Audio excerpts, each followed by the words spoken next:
Welcome to Last Word. I'm David Jenkins, and he's Chris Pobst. Chris, anything going on? Anything happening? Nothing real exciting. No. Well, we haven't had a show for a few weeks. I didn't know if you had anything that's been happening, or any news. Oh, just had two new children. Two. If I fall asleep during the show, please do not wake me up. Don't even try it. Anything worth doing is worth doing right, huh? Hey, I don't do anything half-heartedly. You know what I'm saying? I go for it. But yes, very excited.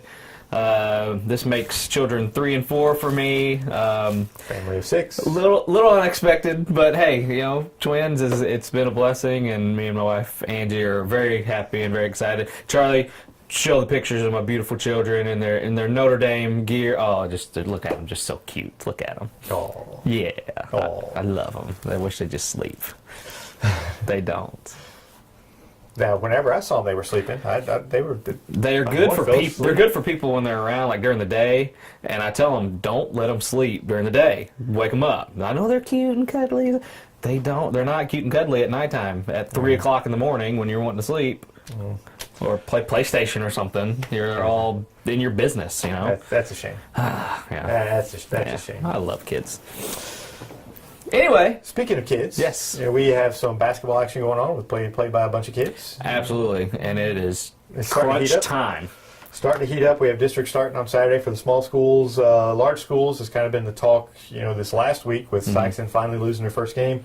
We have, then Cape Central doing what I call the Cape Central and losing a game they should have won. They Cape Centraled. And so Sikeston won the conference championship. Yeah, I know you. My version of Cape Central is you just can't rely on them to win consistently.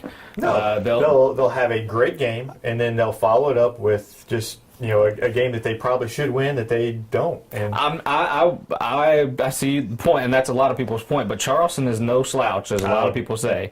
I didn't look at that as a game that they should have won. Obviously, after a big win like that, you think the momentum's on their side, and they had the capabilities of winning that game, but.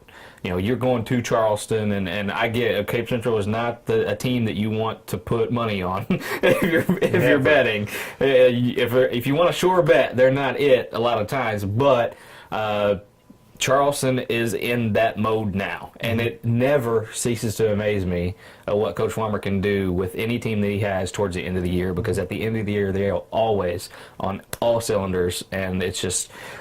The SEMO conference is an untamely beast that you do not want to take home to mom. No, it's ugly. It's not, and you talk about Charleston. Charleston's very good. I still think Cape is a better team. I get you. I think Cape should have won that game.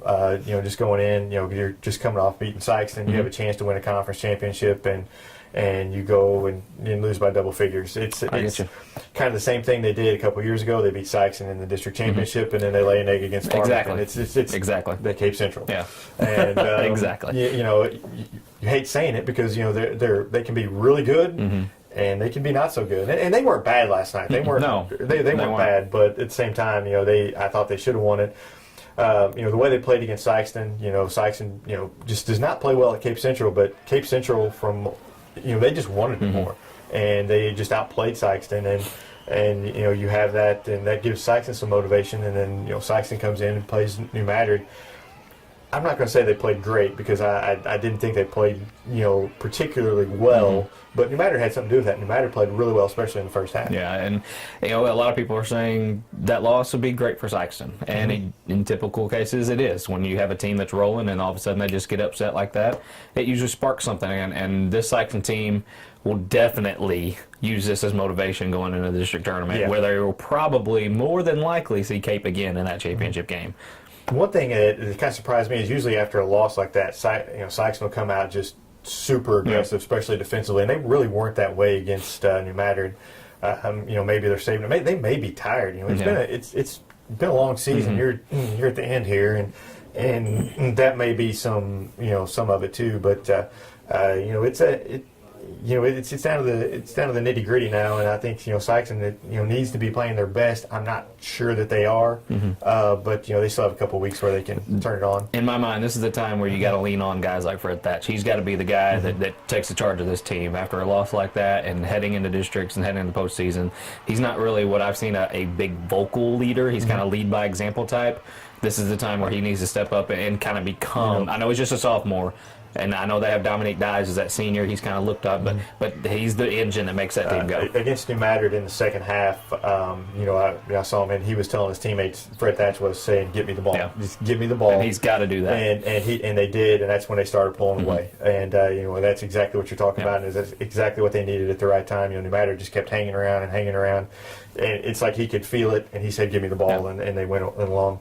I want to bring up another team, my Dexter Bearcats. I tell you what now. Josh Dowdy, great job. Josh Dowdy, buddy. So that's a big win. And SEMO Conference, you told me they're 3-3 in the SEMO Conference. They got 2 more games to go. For them to be at 500 at this point, who would have thought they'd be 500 in the conference right now? I thought they might get 1 or 2 wins in the conference. 3 wins is already seeding, and they've got it. I think they can beat Notre Dame. And they want to get out of the SEMO Conference. What are they talking about? They're taking over. I don't know why you would. This is good for them. I don't know why you would ever get out of the SEMO Conference. If you're Dexter, I mean, this. I mean, you can just tell. You take your lumps early. You do take your lumps early, and you may not be, 25-2. Yeah. But you take your lumps early. You win a lot of county games. You have a chance to win a county championship, which is big at Dexter. You have a chance to win a Christmas tournament, which is big at Dexter, because you play those tough teams. Yeah. And here at the end of the year, well, look how good you're getting. Yeah. And I think it's fantastic. I think Josh Dye has done a tremendous job. They have some young players on that team. Gerald will be back next year. Jackson will be back for a couple of years. They've got a pretty good JV team coming up. They've got some good. I mean, things are going in the right way for Dexter. You cannot get out of the conference. This may be the first time that I can remember in the last 10 years that Dexter's has a chance to be 500 in conference. Held Mercedes Leach to 0 points. Tyler Heil. Squadoosh. Tyler Heil, I really want to say this after the Christmas tournament, but we are limited for time. But he's the guy. He doesn't score. I mean, he's not a scorer, but he does everything else for that basketball team, and he is the most underrated player around.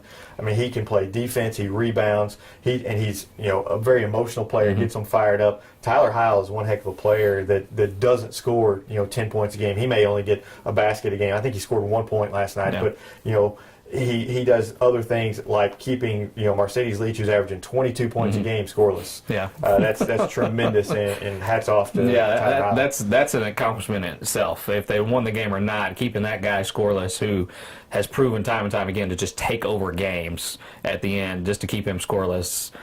Again, I don't know how they did it. Dexter, whatever you're doing, keep doing it. Yeah. Please don't get out of the SEMO Conference. This could be a major turning point for you guys in this conference, just to put people on notice to say, hey, we're getting better. Here's Dexter.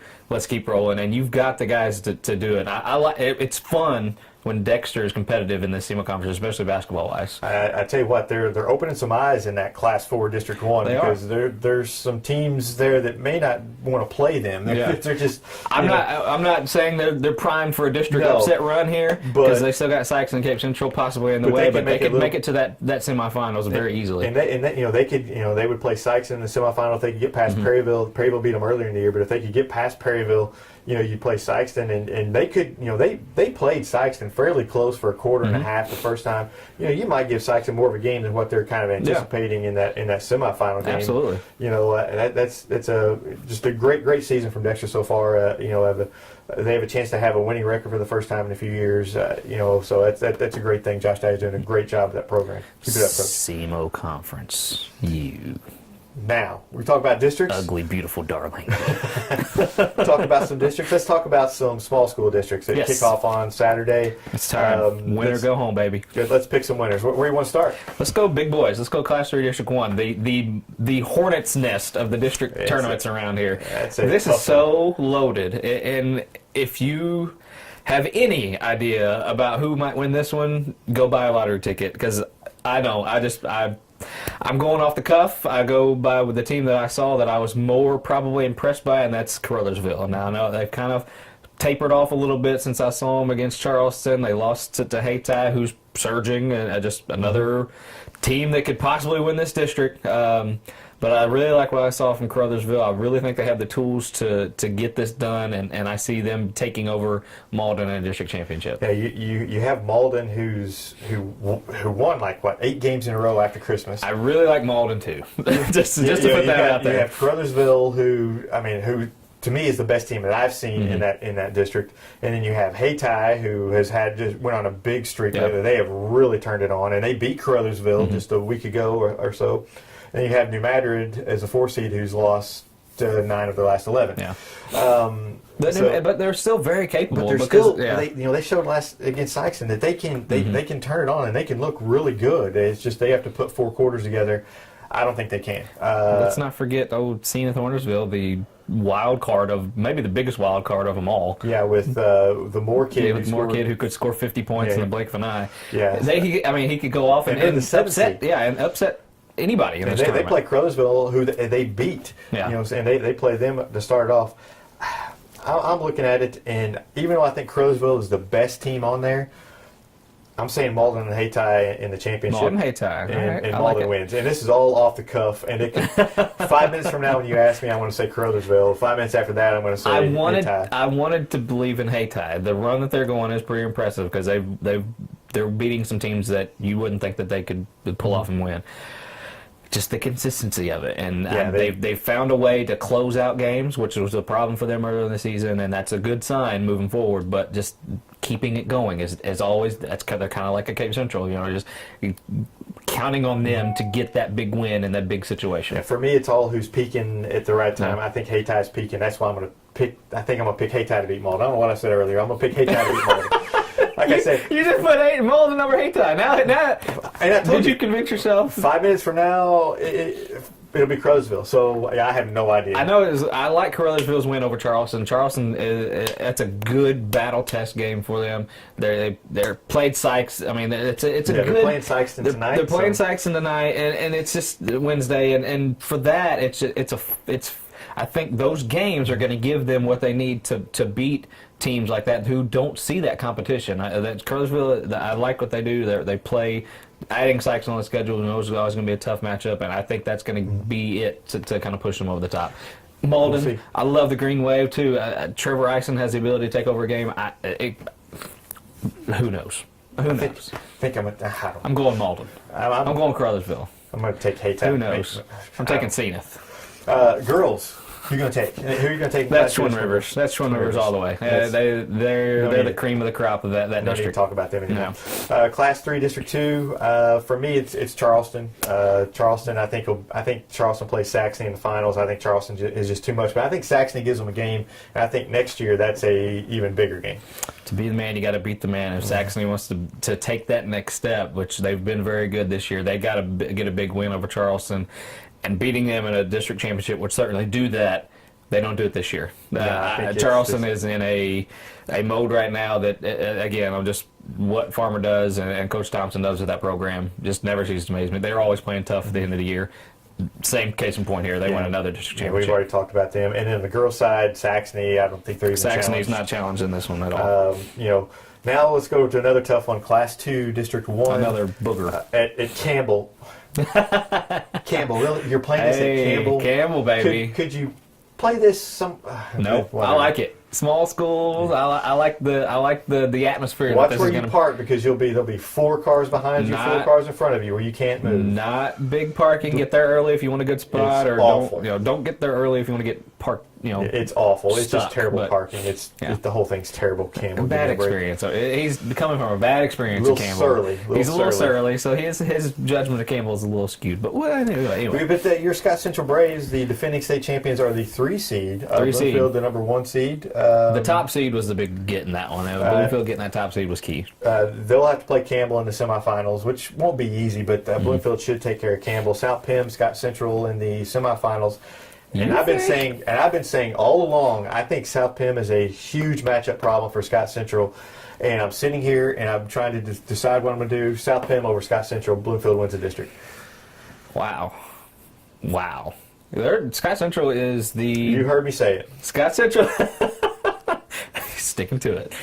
For now. 5 minutes later, I'm going to For change now. my mind. But I'm going with Scott Central. It's the same I knew Charleston. you were going It's with the Scott same Central. Charleston situation to beat them. It's not. Because They have the capability, and the reason I'm sticking with Scott Central is because they have the best player on the floor. And that's Jeffrey Porter. When he decides he wants to turn it on and he decides that he wants to win a game, they win the game. And he's going to have to do that against South Penn, I believe, and Bloomfield, because these two teams aren't the teams that they're used to seeing the last year. These are two very, very, very tough teams, and they're going to have their hands full with these two. And getting past South Penn is going to be a victory, and getting past Bloomfield is going to be even more of a victory for them. But Jeffrey Porter is got to be the catalyst for I will that. say right now that if Scott Central plays Bloomfield, Scott Central wins. Yeah. I think matchup-wise, I think Scott Central matchup-wise can beat Bloomfield, but I think South Penn can defend Jeffrey Porter and keep him quiet enough to get the win. And they have the inside players with Wilburn and Hardiman that South Penn does. And I think South Penn can beat Scott Central. That's what I'm saying right now. 5 minutes from now, Scott Central is going to beat them.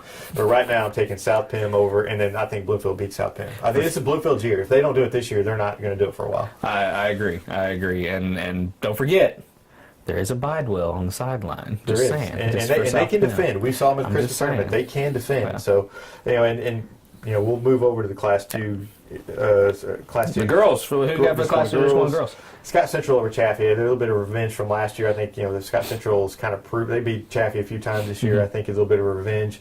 I think Coach Limbaugh gets back to that district, gets another district title. I agree. Bravettes in that one as well. Class 1 District 2 at Richland. I've got Advance beating Bell City. I think Bell City beats Orion in the semifinals and upsets them, but I don't think Bell City can beat Advance, although I think it's close.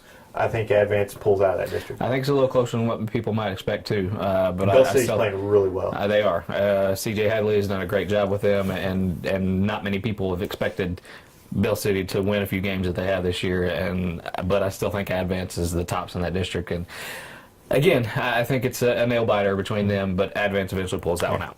On the girls' side, I think Orion is clearly the favorite. They might be the favorite for the next 4 years because their two little freshmen that they have are dynamite, and they're good. District title for them as well. And in Class 1, District 1, I've seen Gideon play. Gideon is very good, and I think they roll through this Class 1, District 1. I'm taking your word for it. I have not seen any of these teams play.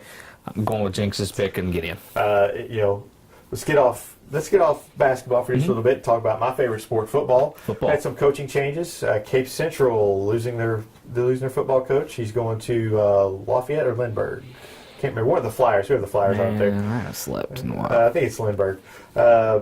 He's going up there. You got Dexter with the job opening. We kind of had hinted about that for a while. New Matter with the job opening, and some kind of grumblings in New Matter. Maybe an old coach coming back on the sidelines. And Dexter, you heard grumblings at first of an old coach coming back on the sideline, but that is not going to happen. That's kind of been squashed. Yeah, I think Aaron Pixley is what we were talking about there. I think he's definitely staying at Kennett. I think that's a great move on his part. He has built something really good down there in Kennett, and we want to see him continue to build that. And Cape Central, that's kind of going to be the prime job, and I think we may have some more fall along. I think so too. Some more dominoes to fall here. I think so too. I've heard maybe a Southern coach might make the trip up to North. Nothing. This is just all speculation, but I don't want to throw names out there. But heard there might be a little interchanging in the SEMO conference as far as coaches go. A lot of people interested in that Cape Central job. Sure. They have a lot of talent. For the Dexter job, I don't know. I've heard some assistants have applied. A couple of head coaches locally, but there's nobody yet that has really kind of jumped out as a leading candidate as far as I've heard, or if you've heard. All you've heard is babies crying, so I'm guessing you haven't heard much. I think it's safe to say that New Madrid, the Noranda deal kind of affects their hire a little bit. It does. Whenever your school loses $3.1 million, it's kind of tough to hire a football coach. So it's going to be play a part into that. That will play a part in it. So if we have any news, obviously we'll update you on our websites and everything else. So make sure to stay tuned to the Standard Democrat.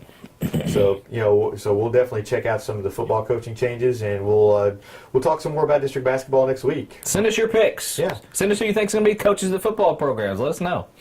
So we'll talk to you next week on The Last Word.